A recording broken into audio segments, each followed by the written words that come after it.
ॐ नमो भगवते वासुदेवाय। नारायणं नमस्कृत्य नरं चैव नरोत्तमं देवीं सरस्वतीं व्यासं ततो जयमुदीरयेत्। नष्टप्रायेष्वभद्रेषु नित्यं भागवतसेवया भगवतीर्उत्तमश्लोके भक्तिर्भवती नैष्टिकी। कृष्णाय वासुदेवाय देवकीनन्दनाय च नन्दगोपकुमाराय गोविन्दाय नमो नमः। ओमज्ञानतिमिरन्दस्य ज्ञानाञ्जनशलाकया चक्षुरुन्मिलितं येन तस्मै श्रीगुरवे नमः। नमो ओं विष्णुपादाय कृष्णप्रेष्ठाय भूतले श्रीमते भक्तिवेदान्तस्वामिनिति नामिने। नमस्ते सारस्वती देवे गौरवाणी प्रचारिणे निर्विशेषा शून्यवादी पाश्चात्यदेशधारिणे। जय श्री कृष्ण चैतन्य प्रभो नित्यानंद श्री अद्वैत गदाधार श्रीवासादि गौर भक्तवृंद। हरे कृष्ण कृष्ण कृष्ण हरे हरे, हरे Ram Ram Ram Hare Hare. So we have been discussing the 9 characteristics of Vaikuntha. Out of that, we have discussed the 8 characteristics. Ninth characteristic is described in 4 anucchedas. Ninth characteristic is called as the Vaikuntha is Satchitananda. Vaikuntha is made of Satchitananda. So this characteristic is described in 4 anucchedas. Last week we discussed 2. Today we will see the next 2. 71 and 72. So in the 70th anucheda, at the end, Jiva Goswami has quoted a particular section or a few words from the Kata Upanishad. I'm just highlighting Kata Upanishad, that is mentioned that Ka Itta Veda Yatra Saha. Ka Itta Veda Yatra Saha. That means that who knows the Ka Itta Veda Yatra Saha. That means that who can know where he exists. Ka Itta Veda Yatra Saha. Now, this particular sentence from the Katha Upanishad is explained in more detail by Jiva Goswami in this Anucheda. Ka itta ityadi shruter artatvena api spashtamaha. So this Shruti Vakya, Ka itta Veda Yatra Saha, it is explained in a more clearly, in a spashta, in a more clear manner here. So in order to explain the Shruti Vakya more clearly, he is quoting a shloka from the Srimad Bhagavatam, from the Narada Prachina Barhi Samvada. So Narada Muni is instructing Prachina Barhi, 4th canto, 29th chapter, 48th shloka. Swam lokam na viduste vai yatra devo janardanaha ahur dhumradiyo vedam sakarmakamatatvidaha. Swam lokam na viduste vai. So Narada Muni says that dhumradiyo, those people, diya means intelligence, dhumra refers to smoke. Those people whose intelligence is clouded with the smoke. It means basically those who are absorbed in the karma kanda, fruitive sacrifices. Such people, being atad vidaha, being unaware of the swam lokam, being unaware of the real purpose of the Vedas, they consider that the goal of the Vedas is to simply keep performing the fruitive activities. The Vedavada Rathas consider the fruity portion of the Vedas to be all in all. They do not know where the Lord Janardhan dwells, which is identical to his own Swarupa. Swam Lokam means Swarupam Lokam. They do not know the abode of Lord Janardhana, which is identical to his essential nature. The essential nature of the Lord is Sachidananda. The abode of the Lord is also Sachidananda. And that is what this verse is pointing out. Therefore, Jiva Goswami has quoted this verse in for this particular philosophical point that Vaikuntha is Sachidananda. He is explaining here. Ye Dhumradiyo Vedam Sakarmakam Karma Matra Pratipadakam Ahuhu. Those who are clouded with those whose intelligence is clouded with the smoke, they think that Vedam Sakarmakam. Vedas consist only of the fruitive activities.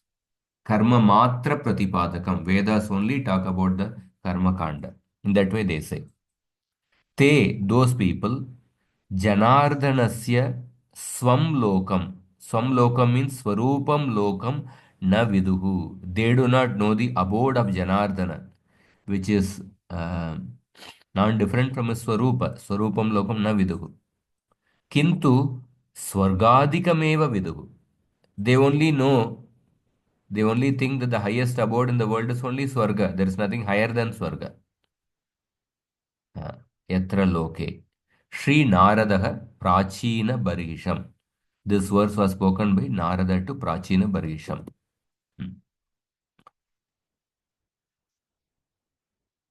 Hmm. Yeah. So, in the previous shloka, the Anuccheda, Narada Muni quoted this Kathopanishad shloka. The complete mantra in the Katha Upanishad is as follows. Yasya brahma cha kshatram cha ube bhavata vodanaha mrityur yasyopasechanam kayitta veda yatra saha. Kayitta veda yatra saha. Only this portion was quoted. But this is the complete mantra in the Katha Upanishad. What is the meaning? It means that indeed, who knows where resides who knows where he resides? Who knows where resides the one for whom Brahmanas and Kshatriyas are the rice and death the condiment. Condiment means, everybody knows what is condiment?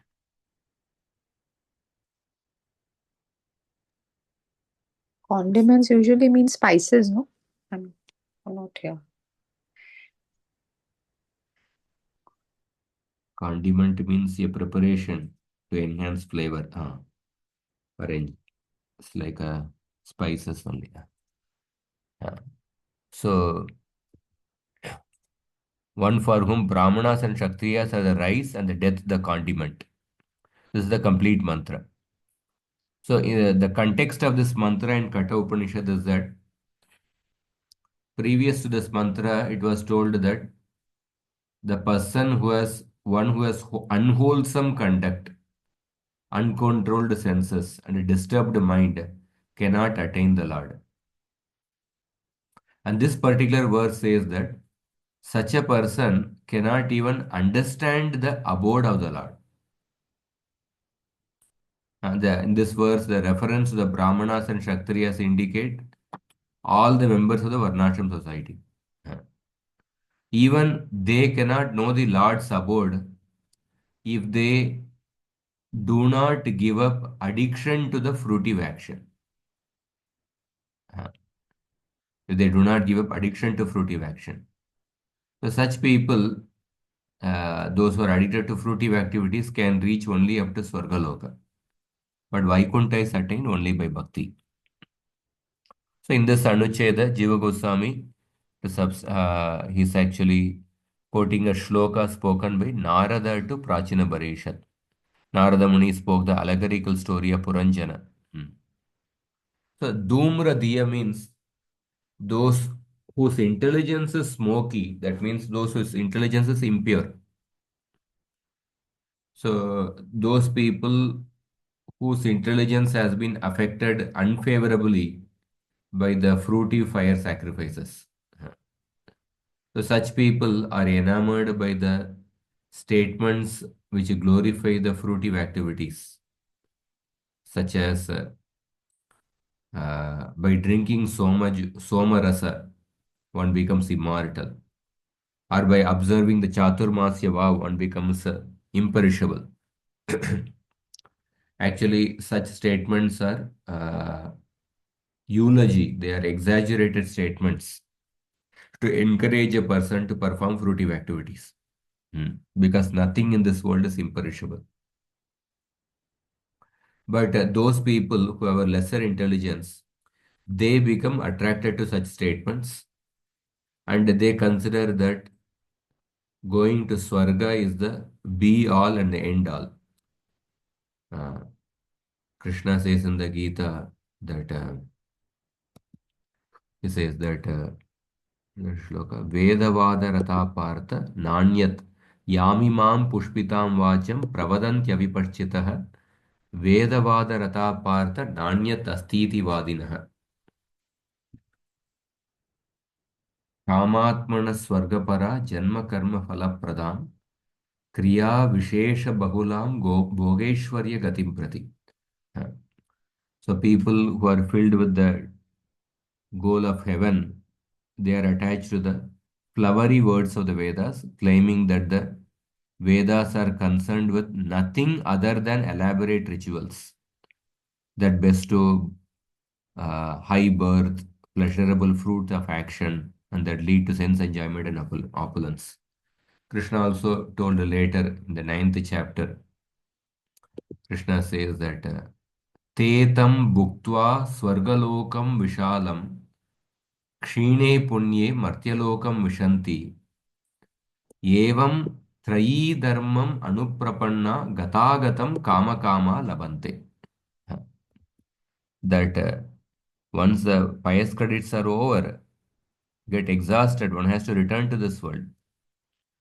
So those who are committed to the religion of the three Vedas, seeking sense enjoyment alone, evam trayi dharmam anuprapanna gatagatam kama kama labhayante. They attain only such repeated coming and going. So therefore, the real purpose of the Vedas is not karma kanda and go to heaven. But real purpose of the Vedas is Vedescha sarver aham eva vedya. So when a person who is absorbed in karma kanda, suppose if he gets the fortune of the association of a devotee like Narada or his representative, then such a person gets the right understanding. So Prachina Parishad got such a fortune that he got association of Narada Muni. So therefore, in this Anucheda, Jiva Goswami has quoted the shloka how people who are absorbed in karma kanda, they do not understand the abode of the Lord, which has a inherent nature like the Supreme Lord. Swam lokam means swarupam lokam. Yatra devo janardanaha. So the swam lokam is the key word in relation to this Anucheda, because in this Anucheda, Jiva Goswami is trying to prove that Vaikuntha is Sachitananda. He has already proved that the Bhagavan is Sachitananda, and he is quoting the shloka. In this shloka, Swam Lokam means Swarupam Lokam. That means the abode of the Lord has the inherent nature like the Lord. And the Lord's nature is Sachitananda, therefore the abode of the Lord is also Sachitananda. And then he quotes the next Anucheda. Next Anucheda is little long. Let us see how much we can cover.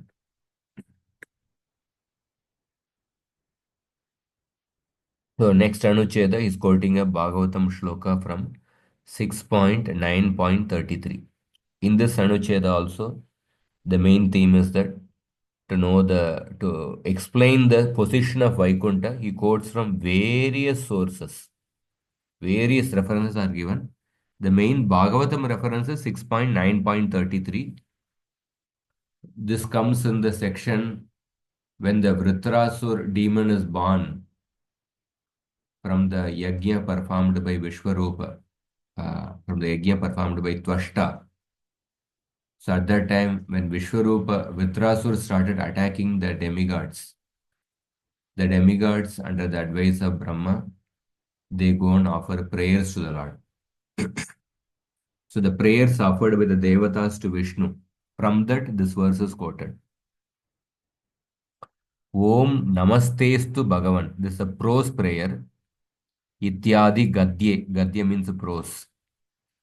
Paramahamsa Parivrajakaihi Paramen Atma Yoga Samadhina Paramen Atma Yoga Samadhina Paribhavita Parisputa Paramahamsa Paramahamsya Dharmenodda Dharmenodda Noddadita Tamak Kapatadvare Chitte Pavrita Atmaloke Swayam Upalabdha Nijasukanubhavo Bhavan. Hmm. What is the meaning? O Bhagavan, Namaste, I bow down to you. You taste the bliss derived from your own self in your own abode, which is discovered within the heart by the topmost Paramahamsas. When the consciousness is uncovered after the gates of darkness have been unlocked, through practice of the Paramahamsya Dharma, Dharma of ultimate completion, which is revealed and realized in the highest state of yogic trance in the self. So this is the shloka which is quoted. So main word we see that you taste the bliss derived from your own self in your own abode, Atma Loke, which is discovered within the heart by the topmost Paramahamsas. So, Tamaha Prakriti Rajnanam Va. Tamaha Prakriti Rajnanam Va. The word Tama refers to either to Prakriti, primordial nature, or Ajnanam, or to ignorance. So the verse says that Dharmenodda Dharmenodda Dharmena Uddatita Tamak Kapata Dware. That means when a person goes beyond the material nature or when a person goes beyond the ignorance, then a person realizes the abode of the Lord. Hmm. So Atma Loke in the shloka refers to Swa Swarupa Loke. That means it refers to the Lord's abode which is made of his Swarupa. Abode which is his own Swarupa. And this is confirmed in the other Shruti statements. What Shruti statements? Yesha Atmaloka Yesha Brahmalokaha. So the Atmaloka, the Shruti it refers to the Brahmaloka. Brahma refers to the Supreme Lord, the abode of the Lord. Atmaloka refers to the abode of the Lord. Another verse from the Mundaka Upanishad. Divye Brahmapure Hyesha Paramatma Pratishtitaha. Here the word Brahmapure comes. So this Paramatma is situated in the transcendental Brahmapura. So the Brahmapura, Brahmaloka is same as the Atmaloka mentioned in this shloka. And then further, Jiva Goswami quotes Pippala Dashaka, Pippalada Shaka, again from the Vedas. Yattat Sukshmam Paramam Veditavyam नित्यं पदं वैष्णवम् आमनन्ति एतल्लोकान् विदुर्लोक सारं विदन्ति तत् कवयो योगनिष्ठाः. So somebody can read this translation, highlighting it.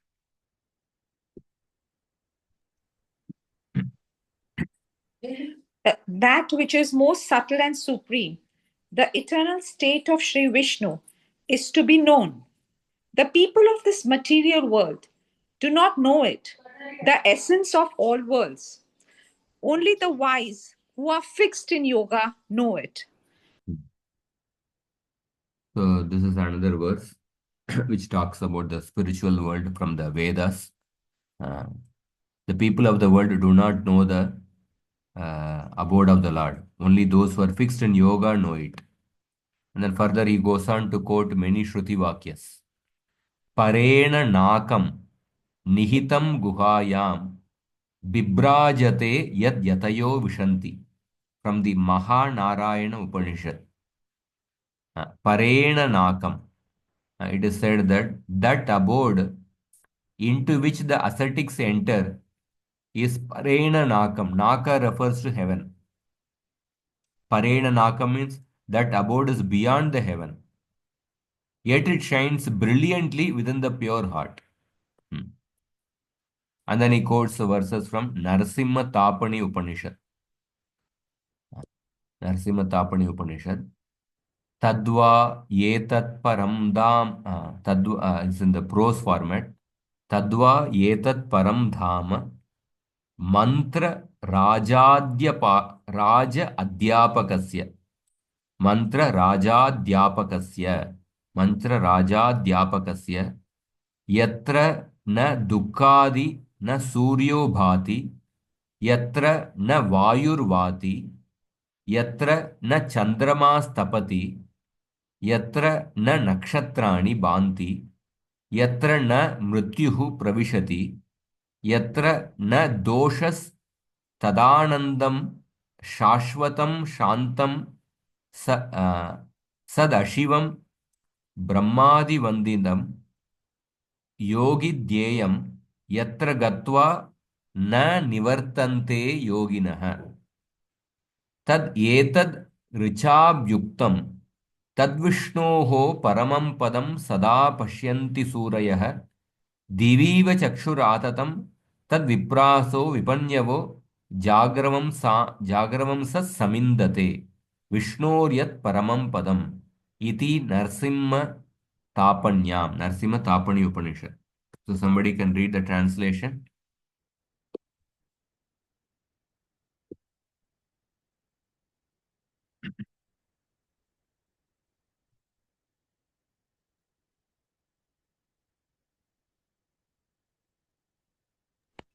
Narasimha Tapani Upanishad states, the reciter of the sovereign Narasimha mantra certainly attains that supreme transcendental abode, beyond all miseries, where the sun, moon, stars do not shine, the wind does not blow, and the death does not enter.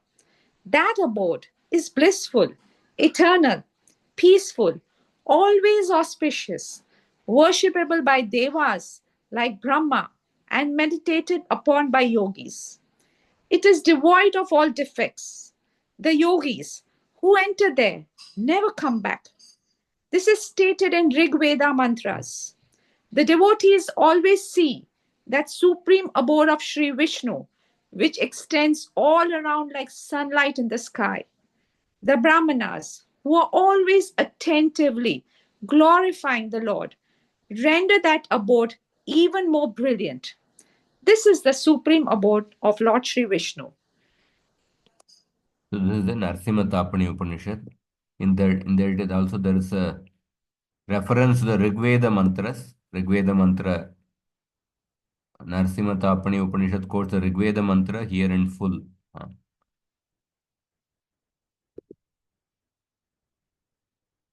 So, and then further Jiva Goswami gives some comment about this Narasimha Tapani Upanishad.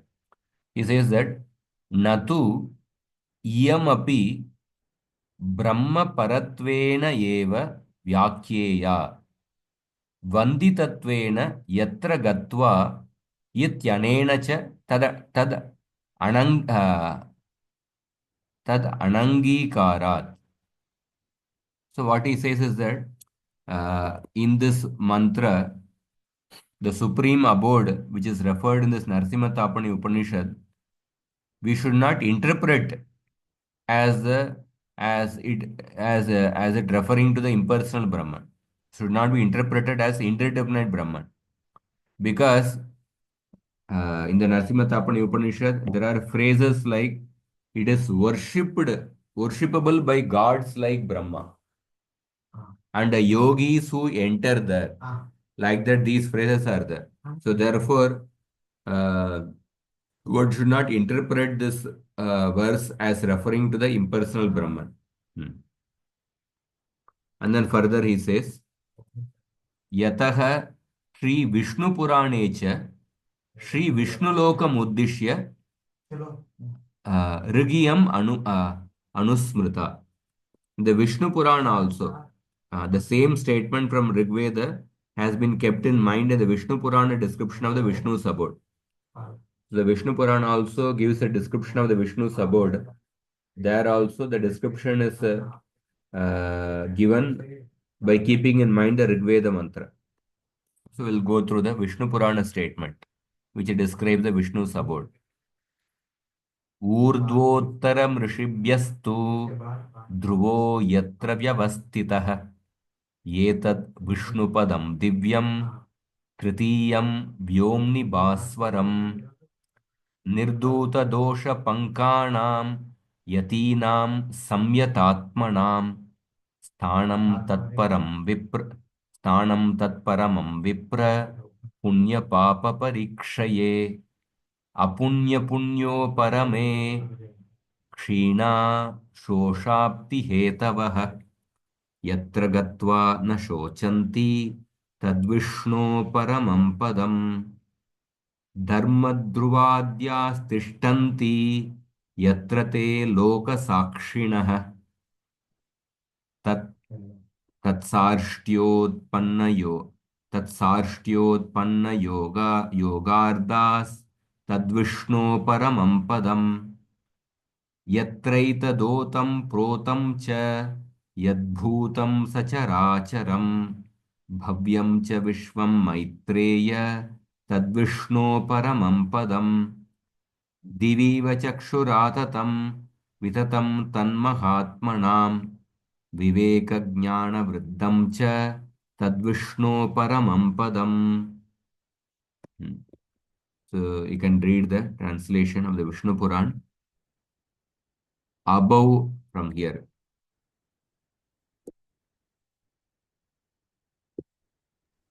Anyone wants to read? Above and to the north of 7 sages, Saptarishi or Ursha Major, is Dhruva, the pole star. Therein exists the abode of Sri Vishnu, which is the third planetary system from the earth, effulgent and transcendental. O Brahmana, the self-controlled reclusives who are purified of all defects attain that supreme place after that pious and sinful reactions have come to an end. When their karma, in the form of sin and piety, which is the cause of unending births and death, is terminated, they attain that supreme abode of Sri Vishnu, which upon reaching all lamentation stops. The witnesses of people's action, such as Dharma and Dhruva, live in that supreme abode of Sri Vishnu, being endowed with the perfection called Sarshti, the Lord's own divine opulence, which is attained by yoga practice. O Maitreya, that which pervades crosswise and lengthwise all these universes of the past, present, and future, along with all the movable and immovable living beings they contain, know that to be the supreme abode of Sri Vishnu. Know that to be the supreme abode of Sri Vishnu, which is enriched with all discerning awareness of the great souls who dwell there, just as the effulgence of the sun is spread throughout the firmament. In the mantra of Narsimha Ah. Tapani, So here the Vishnu Purana shloka, description of the abode of Vishnu from the Vishnu Purana ends. And then further, he says that Tapani Shrutautu Yatra Na Vayurvati. The Nasimha Tapani Upanishad it is mentioned that Yatra Na Vayurvati. That means the wind does not blow there, like that it is described there. So, Ityadikam Prakrita Tanmatra Nishedatmakam Tatrapi Tattat Shravanat. So, when it is explained that wind does not blow there in the Vaikuntha, basically what these statements say is that the material tanmatras, the material elements like earth, water, fire, air, ether, the material elements do not exist in the Vaikuntha. But the spiritual counterparts of the material elements, they exist there. These phrases negate only the presence of the material elements in that abode. Because other mantras confirm the existence of the transcendental elements in it. So when we say wind does not blow there, so don't one should not think that that means that abode basically there is no form there. Uh, Basically, these statements only negate that there are no material. The Vaikuntha is not composed of the material elements, but the Vaikuntha is made of the transcendental counterparts of the material elements, which are confirmed by other Shruti statements. And then Jiva Goswami quotes certain Bhagavatam shloka from the Dhruva Maharaj section, 4.9.29. Matu sapatnya vagbanair hridi viddastu tan smaran naichan muktipader muktim tasma tapamupeyivan. Uh, so this verse says that when Dhruva Maharaj, when his heart was pierced by the sharp words spoken by his stepmother, being lost in the remembrance, Dhruva Maharaj did not ask for liberation from the master of liberation. But later he regretted for not asking for liberation. Uh, Dhruva Maharaj began his bhakti with a desire to take revenge against Suruchi, not with a desire to attain Vaikuntha or attain the service of the Lord. But later Dhruva Maharaj regretted. Uh, Later Dhruva Maharaj regretted. That is mentioned in 4.9.31. अहोबतममानात्म्यं मन्दभाग्यस्य पश्यत भवच्छिदपादमूलं गत्वा याचे यदन्तवत् इति ध्रुवस्य अपूर्णं मन्यता श्रूयते. Ahobata.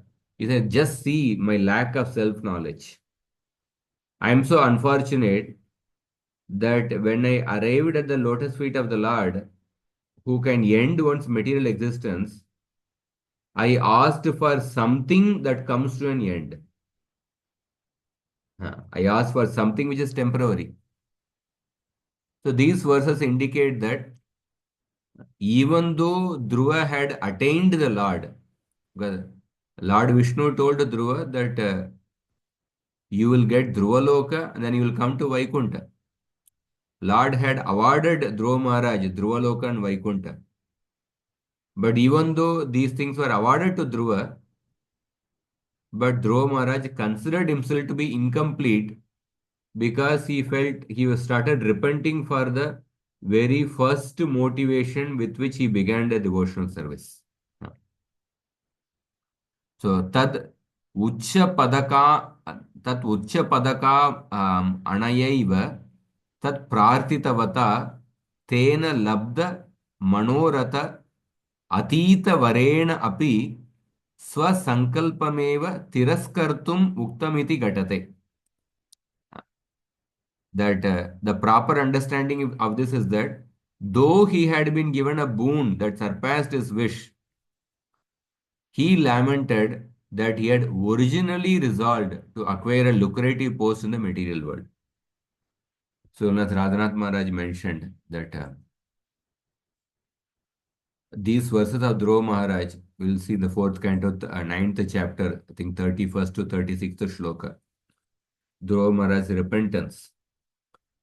Although Dhruva Maharaj was awarded Vaikuntha, Dhruva Maharaj repented for the original motivation with which he began devotional service.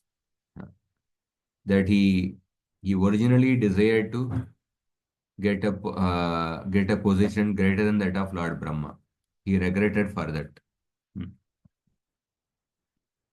So, because in the course of the narration, uh, Vidura had asked a question. You see, Vidura had asked a question that Sudurlabam yat paramam padam hare.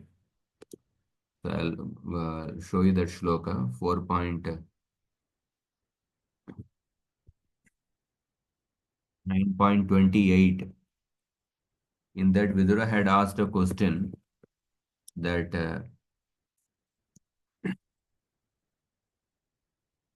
Sudurlabam yat paramam padam harer maya vinastat charanarchanarjitam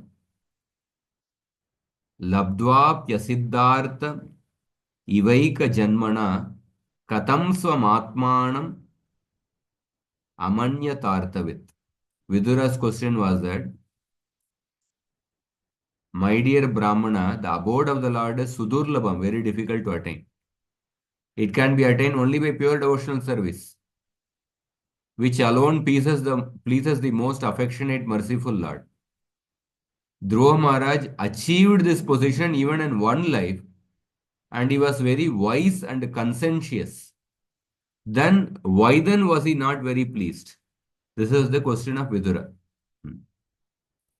So, in response to that, Maitreya Rishi says that although Dhruva Maharaj attained Vaikuntha, Dhruva Maharaj, being a sincere devotee, he repented for the original motivation with which he began devotional service.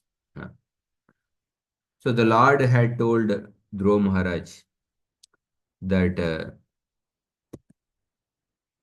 Tato Gantasi Matstanam Sarvaloka Namaskritam Uparishtad Rishibhyastvam Yato Navartate Gataha. Yato Navartate Gataha. Lord had told that you will come to my place, which is venerated by all the worlds and situated beyond the planets of the rishis. And going there, you will never return. Hmm. And going there, you will never return. And the associates, the Vishnu Dutas who came to take Dhruva Maharaj, they also had said what they said.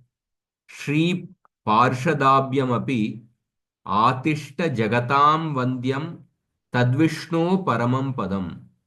Atishta Jagatam Vandyam. Come to Vaikuntha, which is glorified by the entire world. Go to the supreme abode of Vishnu, which is worshipable for all the inhabitants of the entire cosmos. So, elsewhere, Shruta Goswami also mentioned that Dhruvasya Vaikunta Padadi Rohanam. In the the fourth canto, 13th chapter, it is mentioned that the ascent of Dhruva Maharaj to Vaikuntha. The ascent of Dhruva Maharaj to Vaikuntha. So many references he gives. And also in the fifth canto, he gives a reference. Panchame Jyotish Chakra Varnane Cha Vishnuryat Paramam Padam Pradakshinam Prakramanti iti. Tat Yad Vishnu Paramam Padam Abhivadanti iti cha. So in the fifth canto also it is explained that the seven sages circumambulate the supreme abode of Vishnu, Dhruvaloka. The voice called the Dhruvaloka the supreme abode of Vishnu. So Dhruvaloka is a embassy of the spiritual world within the material world. Hmm. So, and then he says that prapancha antargatatve api. Although the Dhruvaloka is within the prapancha, within the material world, tad dharma muktatvam. Tad dharma muktatvam.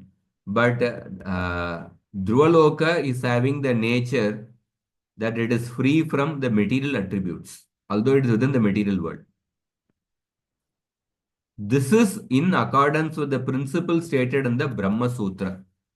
He quotes the Brahma Sutra, Vikara varticha tatahi sthitim aha iti nyayena. So what is this Brahma Sutra? The living liberated people dwell not in the ever changing, because such an existence has been declared as true by the Shrutis.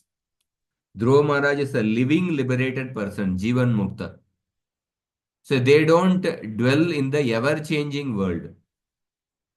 So that means the Dhruva Loka, where Dhruva Maharaj is residing, although it is part of the material world, but it does not have the characteristics of the material world. It is an embassy of the spiritual world within the material world. Hmm. So then he says that Atosmin Loke Prapanchikasya Bahiramshasyaiva Pralayo Jnayah. Prapanchikasya Bahiramshasyaiva Pralayo Jnayah. Therefore, during the time of Pralaya, so these abodes of the Vaikuntha within the material world, only the external feature is destroyed. Therefore, during the annihilation cycle, only the external covering of this cosmically situated Vaikuntha becomes dissolved. But the internal portion remains unmanifest. Internal portion remains unmanifest. Tasyatu tadanim antardanameva. The internal portion that becomes unmanifest. Antardanameva. Yetad alambyaiva hiranyakashipuno uktam. So Hiranyakashipu went to search for the Lord in the Vaikuntha. Vaikuntha within the material world. There is a Vaikuntha created by, I think I mentioned in the last to last class. There is a Vaikuntha created by one of the incarnation of the Lord within the Vaikuntha, within the material world. So Hiranyakashipu went to that place in order to search for Vishnu. When he could not find Vishnu, he said that, this abode of Vishnu is also subject to time factor. So Hiranyakashipu did not know the nature of Vaikuntha. Hiranyakashipu said that Kimanyai Kala Nirdutaihi Kalpante Vaishnavadibihi. Hiranyakashipu said that by the influence of the time, except for Satyaloka, all other planets such as Vishnu Loka are destroyed at the end of Brahma's day. So what purpose do I have to achieve from them? So Hiranyakashipu, because he is unaware of the nature of Vaikuntha, therefore he made this statement saying that Vishnu Loka is also subject to the time factor. Vishnu Loka is also subject to destruction. Hmm. So Ato adyapi ye tata vadanti te api tatulya iti bhava. That means that the import is that those who at present speak similarly means speak similar to the Hiranyakashipu statement. They are the same as Hiranyakashipu. They are the same as Hiranyakashipu, whose perception and belief is tied to surface appearance only, rooted in non-awareness of the Bhagavan. Hiranyakashipu was not aware of the transcendental nature of Vaikuntha. Similarly, people who have the same mindset of Hiranyakashipu, they also speak in the same way. Hmm.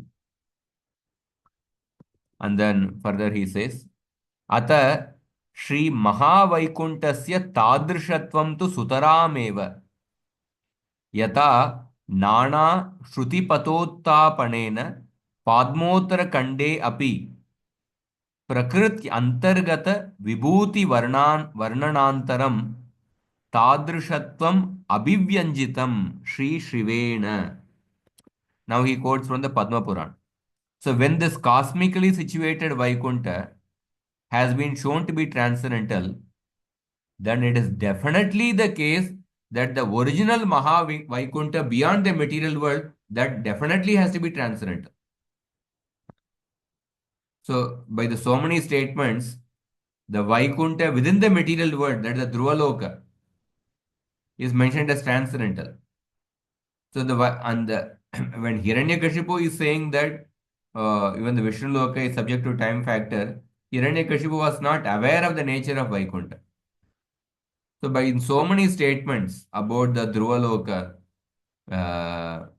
it is said that the Vaikuntha within the material world is transcendental. Then definitely the Vaikuntha which is beyond the material world, that is definitely transcendental. Hmm. And then Jiva Goswami quotes from Padma Puran, after describing the opulence of the material world, Lord Shiva, while citing various statements from the Shruti, narrated the glories of Vaikuntha in a similar way. Hmm. I will recite the shloka and then somebody can read the translation. एवं प्राकृतरूपाय विभूते रूपमुत्तमं त्रिपादि त्रिपाद्विभूतिरूपं तु शृणु भूधरनन्दिनी प्रदानपरमव्योम्नोरन्तरे विरजानदी वेदाङ्गस्वेदजनित तोयै प्रस्राविता शुभा तस्या पारे परव्योम त्रिपाद्भूतं सनातनम् अमृतं शाश्वतं नित्यम् अनन्तं परमं पदम् शुद्धसत्त्वमयं दिव्यम् अक्षरं ब्रह्मणः पदम् अनेककोटिसूर्याग्नि तुल्यवर्चसमव्ययम् सर्ववेदमयं शुभ्रं सर्वप्रलयवर्जितम् असंख्यमजरं नित्यं जाग्रत्स्वप्नादिवर्जितम् हिरण्मयं मोक्षपदं ब्रह्मानन्दसुखावहम् समानादिक्यरहितम् आद्यन्तरहितं शुभम् तेजसाद् तेजसाद्यद्भुतं रम्यं नित्यमानन्दसागरम् एवमादिगुणोपेतं तद्विष्णो परमं पदम् न तद्भासयते सूर्यो न शशाङ्को न पावकः यद्गत्वा न निवर्तन्ते तद्धाम परमं हरेः तद्विष्णो परमं धाम शाश्वतं नित्यमच्युतं न हि वर्णयितुं शक्यं कल्पकोटिशतैरपि.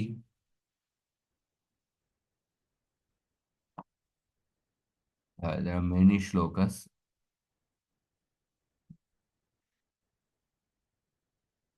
Yeah, you can just read the translation.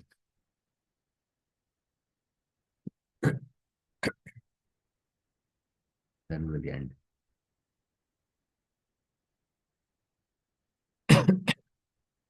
Anybody wants to read?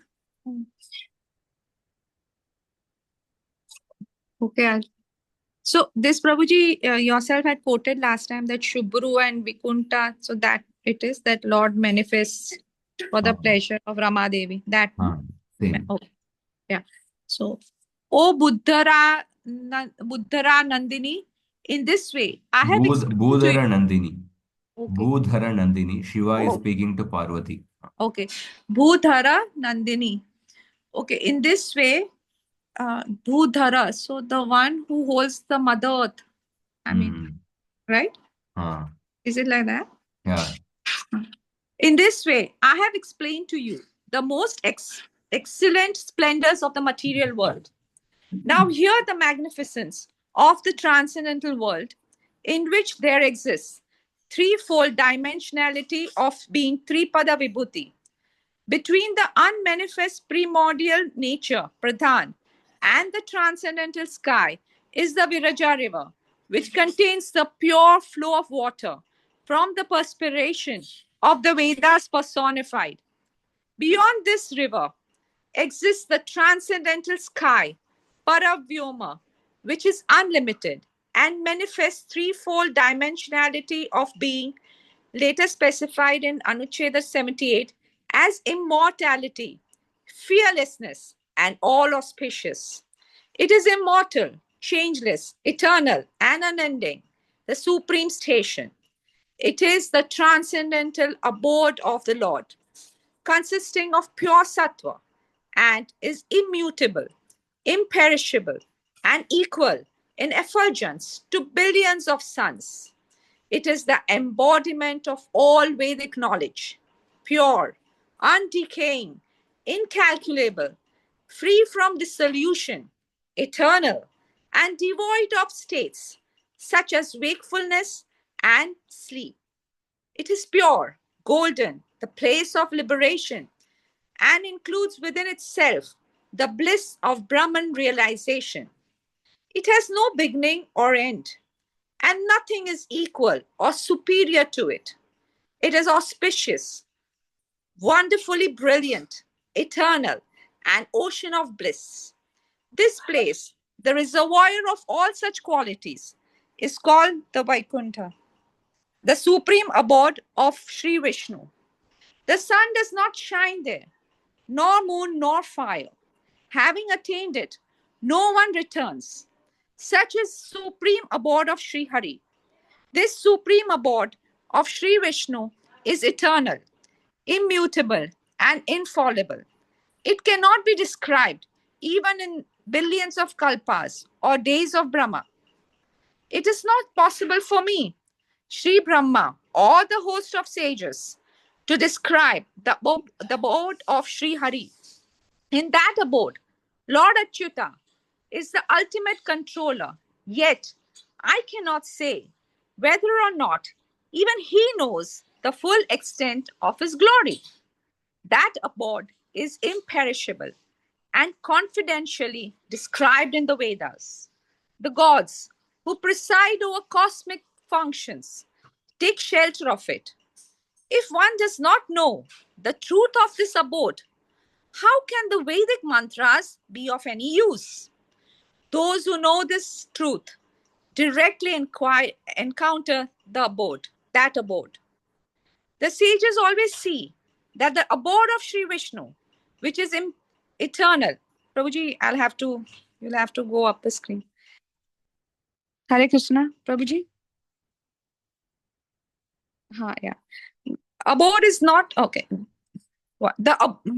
The sages always see the abode of Sri Vishnu, which is eternal, imperishable, undecaying, and extends like the sun's effulgence in the sky. Gods like Brahma and Rudra are unable to enter the planet, but the best of yogis envision it with the eye of knowledge, refined through scriptures.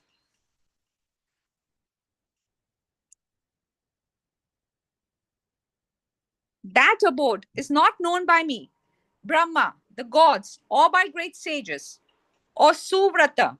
I will explain to you, for I have learned the meaning of all Upanishads. In the center of abode of Sri Vishnu is the spring called Subha. There are many long-horned cows, accompanied by their calves, sitting comfortably around it. That is the supreme abode of glorious Sri Vishnu. That supreme abode appears splendorous with the cows and by the mantras of called Shubha. It is pure, eternal, beyond ignorance, effulgent, and brilliant like the sun. The young, eternal, transcendental couple, Shri and Vishnu, reside there in this conscious, eternal abode, which is well above other planets and never deprived of its general characteristics. The two sisters, Bhu and Leela, who are very dear to Sri Vishnu, live there. The eternal and beautiful Devas The Sadhyas and Vishwadevas recite the glories of this abode. The learned Brahmanas and Jnanis also aspire for it.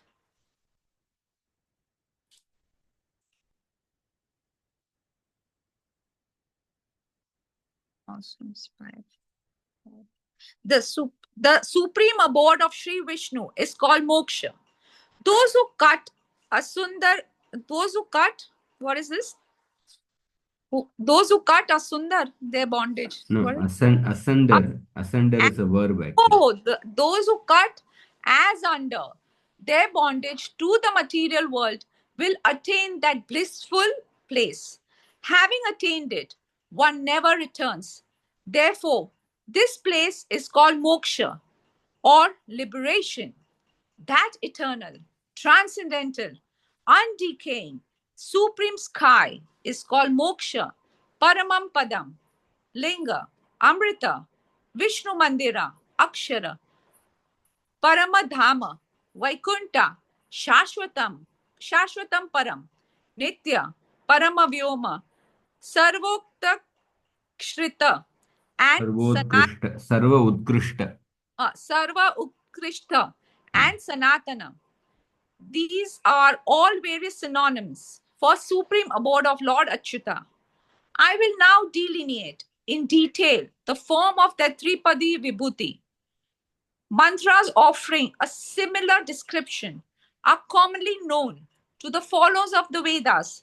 Therefore, I will not cite them here. The following passage is from the Jitendra Stotra portion of Brahma and Narada, dialogue in Narada Panchamrit. So we will stop here. Okay. We'll continue. The more verses are there.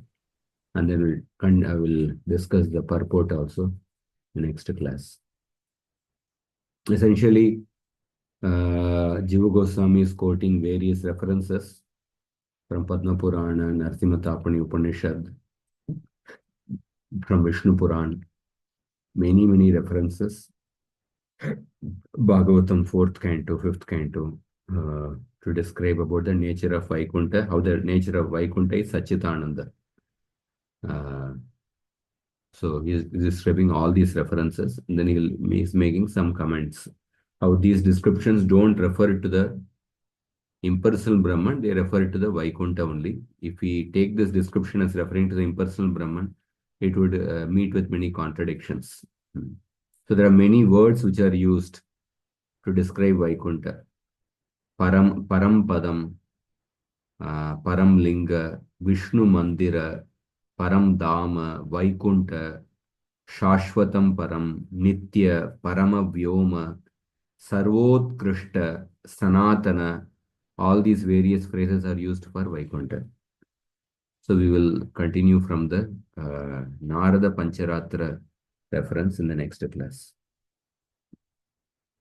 Hare Krishna. Utkrishta is what? Sarvotkrishta means the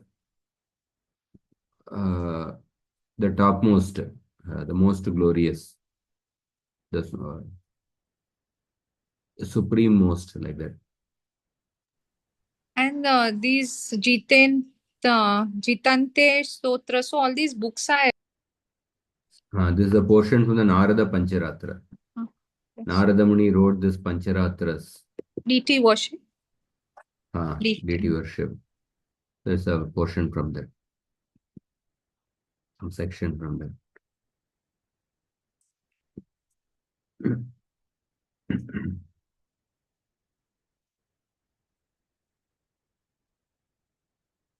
Okay. So still these impersonalists, I mean, they will not, I mean, after so many references, like even if I were to say that I don't believe, but then also after reading all this, like it'll dawn on me. So, but like your throat is bad, so I don't want to tax your vocal cords, but it becomes difficult. How rigid can you get, that? Yeah, that is the